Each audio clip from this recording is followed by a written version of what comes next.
వర్గాలందరూ అలాగే వైఎస్ఆర్ కాంగ్రెస్ పార్టీని అభిమానిస్తున్నారని అనుకుంటున్నా. వైఎస్ఆర్ కాంగ్రెస్ పార్టీ లేదా జగన్మోహన్ రెడ్డి గారు ఈ 5 ఏళ్ల పాటు ఎవరినైతే ఏ వర్గాలనైతే కాసుకున్నారో, ఏ వర్గాల దీన్ని అభ్యున్నతికి పాటుపడుతూ వచ్చారో, రాష్ట్ర అభివృద్ధితో పాటు వాళ్ళు ఎంత ఉత్సాహంతో పోలింగ్లో పార్టిసిపేట్ చేశారు. అందులో ముఖ్యంగా మహిళలు పోలింగ్ పర్సెంటేజ్ ఇవన్నీ చూసిన తర్వాత ఎవరి అంచనాలు వాళ్ళు వేసుకోవచ్చు.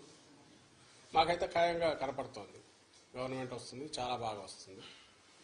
మొన్నటికి అంత కూడా జరిగింది, మిగిలిన చోట్ల జరిగిన చోట్ల కూడా పోలింగ్ పర్సెంటేజ్ పెరిగాయి. ఓటింగ్ జరిగే శాతాన్ని బట్టి చూసి యాంటీ ఇన్కంబెన్సీ అనుకుందామంటే మీరు గమనించిన జగన్మోహన్ రెడ్డి గారి మీద అంత వ్యతిరేకత పెంచుకుని ఈ వర్గాలు ఏ వర్గాల కోసం అయితే నిలబడినాడు వాళ్ళు రావడానికి అంత ఇది రీజన్ కనపడతా లేదు. వీళ్ళందరూ చంద్రబాబు నాయుడు కానీ ఆయన పార్టీ కానీ పెట్టిన సూపర్ 6 అనే ఇది కానీ లేదా ఆయన అర్జెంటుగా తెచ్చుకోవాలి వాళ్ళ కోరికిందా అని చూద్దామంటే అంతా అటువైపు కనపడలేదు. ఎందుకంటే చంద్రబాబు నాయుడికే తన అజెండా మీద నమ్మకం లేదు. ఆయన సూపర్ 6 గురించి కూడా ప్రచారం చేసుకోవాలి. ఆయన ఎంతసేపు ఉన్నా జగన్మోహన్ రెడ్డి గారి మీద వ్యక్తిగతంగా దాడులు లేదా వివేకానంద రెడ్డి హత్యను ఇంకా గొడ్డలు ఎనడము, ఇంకోటి కుటుంబం దీన్ని వాళ్ళకి సంబంధించిన కుటుంబ సమస్యల గురించి తీసుకొచ్చి పెట్టడము, లేదు లాస్ట్లో ల్యాండ్ టైటిలింగ్ యాక్ట్ అని ఇంకోటి తీసుకొచ్చి ఒక అర్థం లేని ఇది దేన్నైతే వాళ్ళు ఆ రోజు సపోర్ట్ చేశారు, దేన్నైతే ఈరోజు ఐ థింక్ నీతి ఆయోగ్ వాళ్ళ దాంట్లో కూడా ఉంది, దాన్ని ఒక ఇష్యూ కింద చేసి ఆయన ఇచ్చిన హామీలే గట్టిగా చెప్పుకోలేని వచ్చాడు. ఎందుకంటే ఆయనకే నమ్మకం లేదు. ఇంతకుముందు కూడా చెప్పాం, అది హామీలను అమలు చేస్తాడే నమ్మకం జనానికి లేదని, ప్రజలకు లేదని.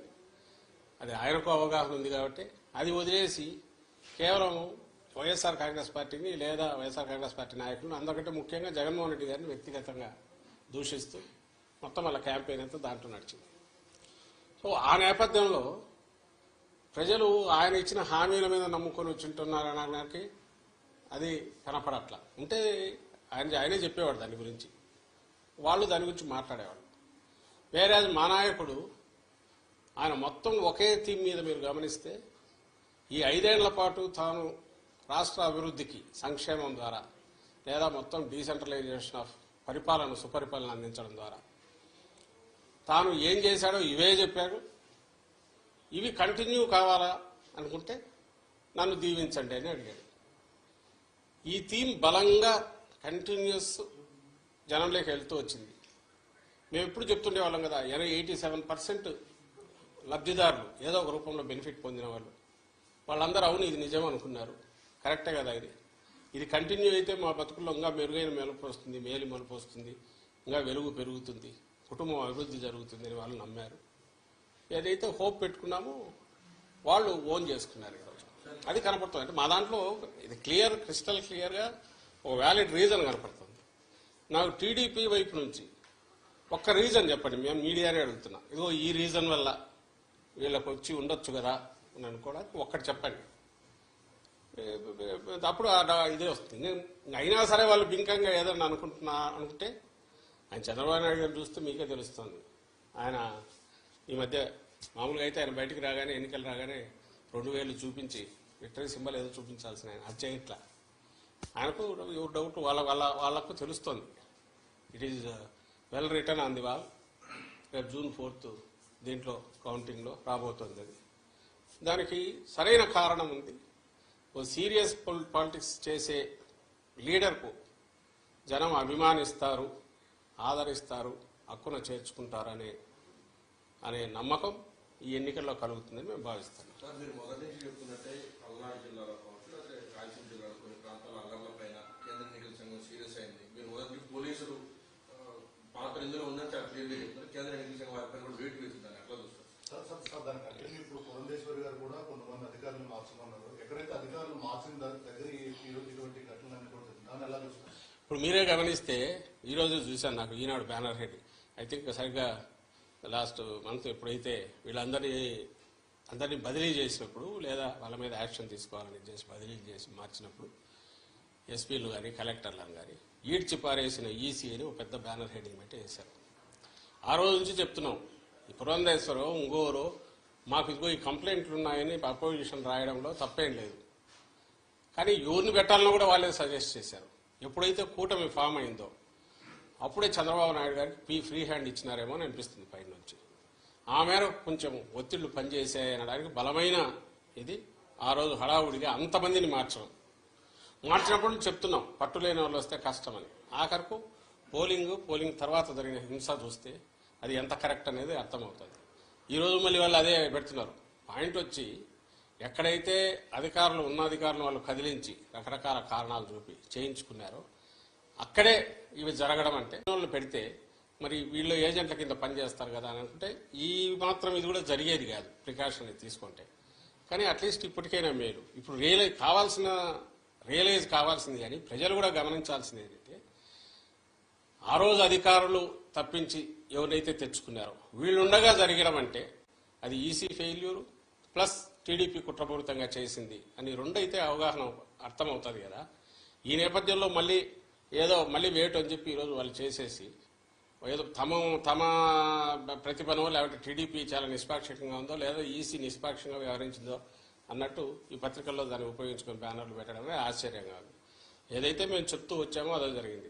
వైఎస్ఆర్ కాంగ్రెస్ పార్టీ మళ్ళీ చెప్తున్నాం, జగన్మోహన్ రెడ్డి గారు కానీ మా పార్టీ కానీ ఎట్టి పరిస్థితుల్లోనూ ప్రజలములో మమేకమై ప్రజల ఆకాంక్షలకు తగినట్టు ప్రజలకు దీనికి తగినట్టు చేసి తద్వారా బ్లెస్సింగ్స్ తీసుకొని మళ్ళీ పాలనలో కొనసాగాలనుకుంటామే తప్ప ఇట్లా అడ్డగోలుగా వ్యవస్థల్లో దూరో ఎవరినన్నారు ఎస్పీలను పెట్టుకునో 3 కలెక్టర్లను పెట్టుకునో దాని ద్వారా ఎన్నికలు మేనేజ్ చేసి రిజల్ట్స్ ఏవో వస్తాయి అనుకోను ఇప్పటికి కూడా రాస్తున్నాడు ఆయన. ఆశ్చర్యం వేస్తుంది. ఈ ఆఫీస్ ఏదో అప్గ్రేడ్ చేయొద్దు మొన్న రాశాడు. ఇది పథకాలు ఆపేసి కాంట్రాక్టర్లకు బిల్లులు పే చేస్తున్నారు. అసలు ఏమనుకుంటాడో అర్థం కావట్లేదు ఆయన చంద్రబాబు నాయుడు. అధికారం లేక ఆల్రెడీ వచ్చేసాను అనుకుంటున్నాడు. మధ్యలో 5 ఏళ్ళు గ్యాప్ వచ్చినా కూడా తనకుంగా ఇది దిగినట్లేదు. ఇది కూడా ఈ ఆఫీస్ ఇదేమో పంచాయతీ ఆఫీసా స్టేట్ గవర్నమెంట్ అంటే?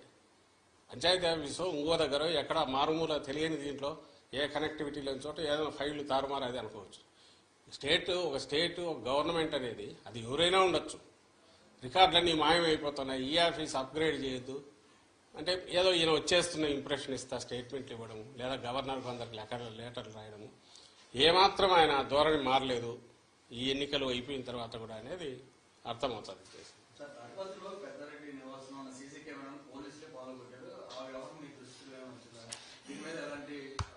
అది అన్యాయమైన ఇది. సీసీ కెమెరాలు అనేవి అది వీళ్ళు చేసిన పనే. వాళ్ళకి కావాల్సిన వాళ్ళని వీళ్ళని తీసుకొచ్చో అక్కడ పెట్టుకొని దౌర్జన్యానికి దిగి హింసాకాండ క్రియేట్ చేసి భయోత్పాతం క్రియేట్ చేయడము, దాంట్లో నుంచి ఏదైనా లాభం పొందాలని చూడడం ఏదైతే ముందు నుంచి టీడీపీ నేచర్ ఉందో ఇక్కడ కూడా అదే కనపడుతుంది. సీసీ కెమెరాలు ఉండేదే ఎవరైనా నేరం ఏదైనా జరిగితే దాన్ని పట్టుకోవడానికి ఉపయోగపడాల్సినవి. పోలీసులు పోయి దాన్ని పగలగొట్టడం అంటే ఇంకా అంతకంటే ఘోరం ఏమైనా ఉంటుందా? దాని మీద ఈసీకి మళ్ళీ కంప్లైంట్ పెడుతున్నాము, ఇది చేస్తాం. కానీ ఈ మొత్తం ఈ 10-15 ఈ మన ఎన్నికలు అయినప్పటి నుంచి జరుగుతున్నవి చూస్తే మాత్రం టార్గెటెడ్గా తెలుగుదేశం పార్టీ ఈ ఎలక్షన్ కమిషన్లో తనకు మేము చెప్తున్నాము. ప్లస్ అన్నిటికంటే ఇదేంటే ఎవరు మన తెలుగుదేశం పార్టీ కూడా ఆ రోజు సపోర్ట్ చేసింది. అది కూడా మేము తెచ్చి చూపించాము. అయినా సరే దాని మీద అడ్డగోలుగా అది ఇంకా ప్రపంచం బద్దలైపోతుంది, తల్లకిందులు అవుతోంది, ఆస్తులు ఎవరివి ఎక్కడా ఉండవని అంతవరకు తీసుకెళ్ళి వాళ్ళ ఆఖరికి చేసిన డ్రామాలన్నీ నాకు తెలియగలుగుతాను. మళ్ళీ ఈరోజు దాని గురించి మాట్లాడట్లా. అయిపోయింది వాళ్ళ పని. దాని పని దాంట్లో 2 తెలుస్తాయి. నేను ఇంతకుముందు అన్నట్టు వాళ్ళు ఇచ్చిన ప్రామిసుల మీద వాళ్ళకు నమ్మకం లేదు. వాళ్ళను జనం తెలుగుదేశం పార్టీని నమ్ముతున్నారనే నమ్మకం కూడా వాళ్ళకి లేదు.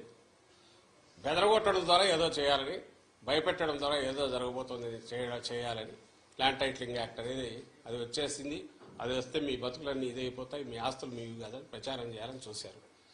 ఆ నెగిటివ్ దాంట్లో పడి వాళ్ళు కొట్టుకుపోయినారు. దాని రిజల్ట్ ఏదైనా ఉంది అంటే అది తెలుగుదేశం పార్టీకి నష్టం జరిగింది అనేది పోలింగ్ చూస్తే అర్థమవుతుంది. ఈరోజు ఆఖరికి అర్థమైందిగా. అంటే నీతి ఆయోగ్ వాళ్ళే ఆర్టీఐ యాక్ట్ కింద ఎవరో పెడితే క్లారిఫికేషన్ ఇస్తే దాన్ని వాళ్ళు కూడా మేము సపోర్ట్ చేస్తున్నాం మంచి ఇదని వాళ్ళు అన్నారు. ఇది రియాలిటీ వాస్తవం ఏదంటే 5 ఏళ్ళు బ్రహ్మాండంగా ప్రజలను రాష్ట్రాన్ని కాసుకోవడము, రాష్ట్ర అభివృద్ధికి కానీ సంక్షేమానికి కానీ కట్టుబడి ఉండడము, ఏది చేసినా ప్లెయిన్గా ఉండడము, దిక్కుమాలిన కుట్రలో కుతంత్రాలో ఇలాంటివి చేయకుండా ఉండడము ఇది జగన్మోహన్ రెడ్డి గారి లక్షణం. చంద్రబాబు నాయుడు ఏమో దానికి పూర్తి రివర్స్. ఆయన ఏది చేసినా దాన్ని ఓ పీక్కు తీసుకెళ్లి గోబెల్స్ తరహాలో ఒక అబద్ధాన్ని పదే పదే చెప్పి అది నిజమని నమ్మించి ఆ ప్రాసెస్లో తను బయటపడాలనుకుంటాడు. బయటపడడం కాదు, మునుగుతాడని ప్రతిసారి రుజువు అవుతున్నా కూడా ఆయన అదే ప్రయత్నం చేస్తాడు. ఇప్పుడు కూడా దానికే పోయాడు. అంతకంటే ఫార్స్ ఏది ఉండదు ల్యాండ్ టైటిలింగ్ యాక్ట్ మీద అతను ఆడిన డ్రామా. ప్రతి ఒక్కరికి తెలుసు ఈ బిల్డింగ్ ఎవరిదో రెంట్కి తీసుకున్నావు, వాళ్ళ ప్రకారం ఈయన భయపడి ఉండాలి. ఆ పక్కన పొలం ఉంది, వాళ్ళు భయపడి ఉండాలి. ఇంకో పక్క ఎవరు భయపడతారు? ఎవరి ఆస్తులకు ప్రమాదం వచ్చింది? ఏమీ రాలే. అయినా సరే ఈయన క్రియేట్ చేసిన ఒక ఫాల్స్ దీన్ని అబద్ధాన్ని పదే చెప్పేసి రాష్ట్రం అంతా అతలాకుతలం అయిపోతుంది ఇంప్రెషన్ తీసుకొచ్చి ఆ దీంట్లో జరిగింది ఏదే అంటే తనే కొట్టుకుపోయినాడు. అది రేపు June 4th తెలుస్తుంది. ఇలాంటి ఫార్సికల్ దీనివల్ల ఇంకో దానివల్ల ఏం కాదు అని ప్రజలకు ఏదన్నా కావాలంటే సీరియస్ పాలిటిక్స్ చేస్తేనే వాళ్ళ పాలిటిక్స్ చేసిన వాళ్ళకి కానీ ఆ పార్టీకి కానీ జనం బ్లెస్సింగ్స్ ఉంటాయి. ప్రజలకు కావాల్సింది కూడా అలాంటిదే తప్ప ఇలాంటి పబ్లిసిటీ ఏమంటారు దాన్ని ఏమంటారు మీడియా చేతిలో ఉందనో మౌత్ పబ్లిసిటీ దీని ద్వారానో కేవలం అబద్ధాలు ప్రచారం చేయడం ద్వారా ఎలాంటి ఇది ఉండబోదు, ప్రయోజనం ఉండబోదని ఈ ఎన్నికల్లో అది కూడా ఒకటి రుజువు అవుతుంది. రేపు June 4 మీరు ఫలితాలు చూసినప్పుడు తెలుస్తుంది. సార్ ఇప్పటికే సిట్ని నియమించారు, ఇంకా కౌంటింగ్ ప్రక్రియ సజావుగా సాగాలంటే మరికొంత పోలీసులు కూడా బదిలీ చేయాలని కూడా నిన్న కూడినట్లు తెలుసు. మంత్రులు కూడా ఇది గవర్నర్ గారిని కలిసినట్టు ఉంది. ఇప్పుడు ఒకటి సిస్టంలో మేము అనుకుంటున్నది అన్నిటికంటే ముఖ్యంగా పోలీస్ అబ్జర్వర్ని తప్పించాలి. ఈసీ తరఫున ఎవరైతే ఉన్నాడో రిటైర్డ్ అధికారి అతనికి ఏ బాధ్యత లేదు, వచ్చి అందరినీ అడ్డంగా కంట్రోల్ చేసే దీపక్ మిశ్రా పేరు ఏదో ఉంది చేయాలని చూస్తున్నాడు. దానివల్ల కొంతమంది అటు లీనింగ్స్ ఉన్న వాళ్ళు లేదా వాళ్ళ కుట్రల్లో పార్ట్ అయిన వాళ్ళు కొంతమంది ఉండొచ్చు అధికార వ్యవస్థలో, కొంతమంది రికార్డులో ఏం రాస్తారో పై నుంచి ఎలక్షన్ కమిషన్ పరిధిలో ఉంది రేపు కౌంటింగ్ అయ్యేంతవరకు కాబట్టి కోడ్ ఉన్నంతవరకు అనే భయంతో కూడా వాళ్ళ దీనికి లొంగి చేయొచ్చు. కాబట్టి అందరు అధికారులను కేవలం ఎలక్షన్ కమిషన్ పరిధిలో ఉంది కాబట్టి అధికార యంత్రాంగం అంతా అట్లా ఉందని మేమైతే అనం. అదేదో ఎందుకంటే చూసాము 5 ఏళ్ళు ఇది ఇటాల్ రౌతు కొద్దీ గుర్రం అన్నట్టు ఎవరు కంట్రోల్ చేస్తున్నారో ఎవరైతే పైన ఉంటారో వాళ్ళ మీద కంట్రోల్ చేసేవాళ్ళు దానికి తగినట్టు బ్యూరోక్రసీ పనిచేస్తుంది. చిన్నవి పొలిటికల్ ఉండేవాళ్ళు కొంతమంది ఉండొచ్చు.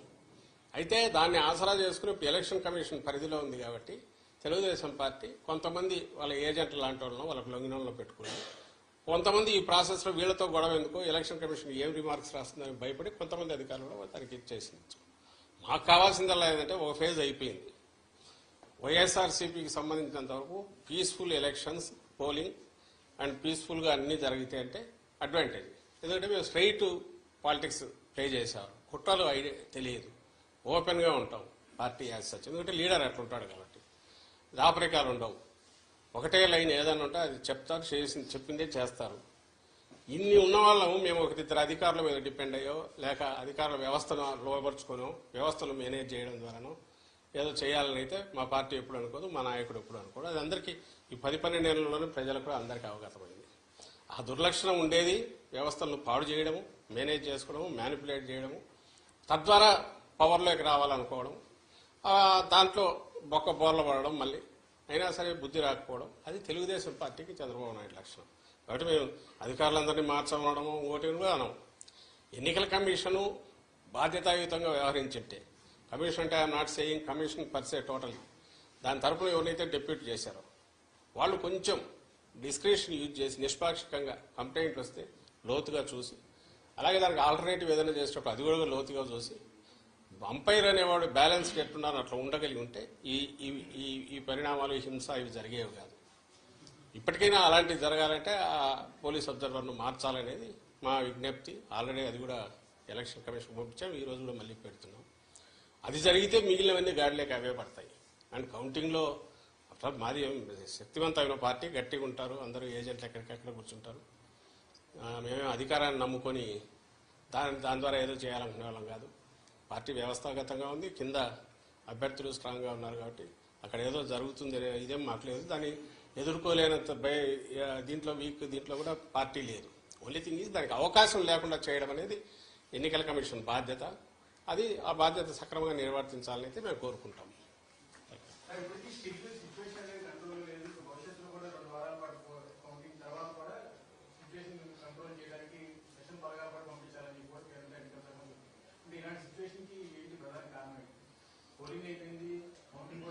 ఎప్పుడైతే ప్లేయర్స్ పక్కన అంపైర్ అనేవాడు కొంత ఒక వర్గం వైపు పోతాడో అప్పుడు ఏదైనా జరిగే అవకాశాలు ఉంటాయి. మధ్యలో ప్రజలు మా కోరిక కూడా అదే, ఈవెన్ ప్లే గ్రౌండ్ క్రియేట్ చేయాలా.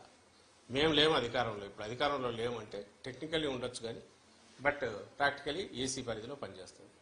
కాబట్టి మేము ఫర్వెంట్ రిక్వెస్ట్ అండ్ ఖచ్చితమైన డిమాండ్ ఏంటంటే ఎలక్షన్ కమిషన్ ఆబ్జెక్టివ్గా పనిచేసి ఒక సెక్షన్కు మాత్రమే కొమ్ము వస్తున్నా, ఒక రాజకీయ శక్తి కంటే టీడీపీ ఆ కూటమి కొమ్ము కాస్తున్నా ఎన్నికల కమిషన్ వర్గాలు కానీ అధికారులు కానీ ఎవరు అంటే వాళ్ళను పక్కన పెడితే everything will fall in line, set right అవుతుంది.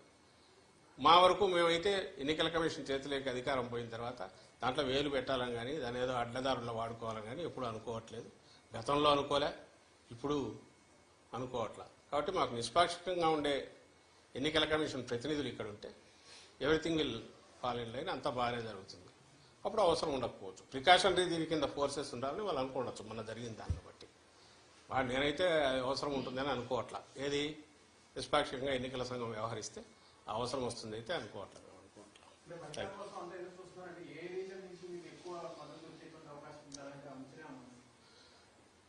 చెప్పాం కదా, కుప్పం నుంచి ఇచ్చాపురం వరకు మొత్తం జగన్మోహన్ రెడ్డి గారి పాలనలో ఏ కాన్స్టిట్యుయెన్సీలో ఏ నియోజకవర్గంలో ప్రయోజనం అందలేదో చెప్పండి. ఒకవేళ క్యాస్ట్ పరంగా పలానా క్యాస్ట్కి అందలేదని చెప్పండి, లేదా ప్రాంతం వైజ్ పలానా ప్రాంతంలో అందలేదని చెప్పండి.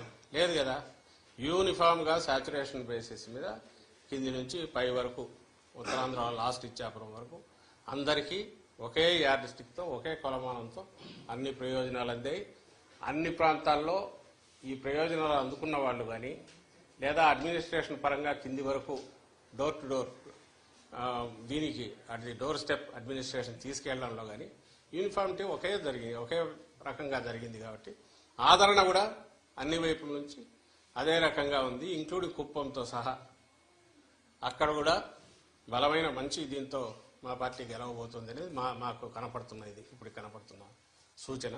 మిగిలిన చోట్ల కూడా అట్లే ఉంటుంది. ఎక్కడైతే లోకల్ కారణాల వలన సరిగా ఎలక్షనీరింగ్ సరిగా ఇది కాక చేసుకోలేకను అభ్యర్థులు దీంతో రకరకాల కారణాలతో చిన్నవి అంటే అక్కడక్కడ ఉండొచ్చు. కానీ ఓవరాల్గా అయితే సేమ్ యూనిఫామ్ ఇది జగన్మోహన్ రెడ్డి గారి ఓటు ఏదైతే ఉందో, వైఎస్ఆర్సీపీ స్ట్రాంగ్ ఓటు ఏదైతే ఉందో, మా పార్టీ హామీలన్నీ నిలబెట్టుకోవడము లేదా అంతకంటే మెరుగ్గా జీవన ప్రమాణాలను పెంచడము అని అలాగే సుపరిపాలన అందించడం, ఈ ప్రాతిపదిక మీద చూస్తే ఆ బేస్ ఏదైతే స్ట్రాంగ్ ఇది ఉందో అది ఓవర్వెల్మింగ్గా వెల్లువలాగా ఓట్ల రూపంలో ప్రో ఇన్కంబెంట్ ఓట్ల రూపంలో వచ్చిందని మేము భావిస్తున్నాం.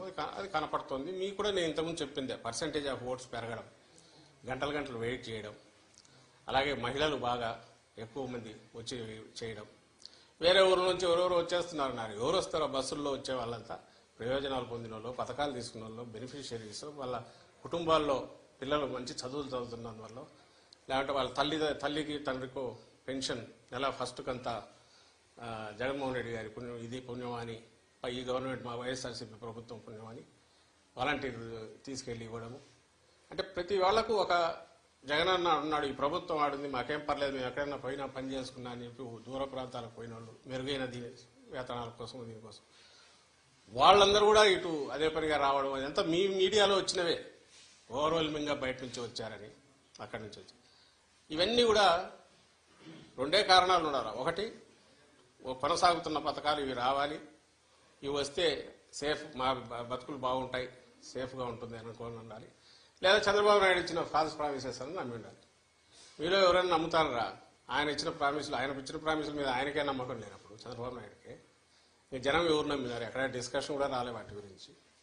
ఆయనే నమ్మలేదనడానికి ఇన్ని రీజన్స్ ఏం చెప్పింది. ఏది అవి వదిలేసి వేరే రకమైన వ్యక్తిత్వ హననము, లేకపోతే ఇండివిజువల్ను జగన్మోహన్ రెడ్డి గారిని టార్గెట్గా పెట్టి రోజు తిట్టడము, లేదా వైఎస్ఆర్సీపీని జనరల్గా తిడుతుండడము, ఇంతే తప్ప ఎక్కడ తాను ఇచ్చిన హామీల గురించి ఆయన కూడా ఆయన కూటమి కానీ పెద్ద ప్రచారం చేసుకోకపోవడం. ఇవన్నీ చూస్తే ఖచ్చితంగా నేను ఇంతకుముందు అన్నది కనిపిస్తుంది. అన్ని చోట్ల వస్తేనే మేము ఆశించి లేదా మేము ఎక్స్పెక్ట్ చేస్తున్న విజయం మాకు వస్తుంది. సో అన్ని ప్రాంతాల్లో సమానంగా ఉన్నాయి, బ్రహ్మాండమైన ఆదరణ ఉంది, రిజల్ట్ కూడా అట్లాగే బ్రహ్మాండంగా ఉంటుంది అనేది మా అంచనా.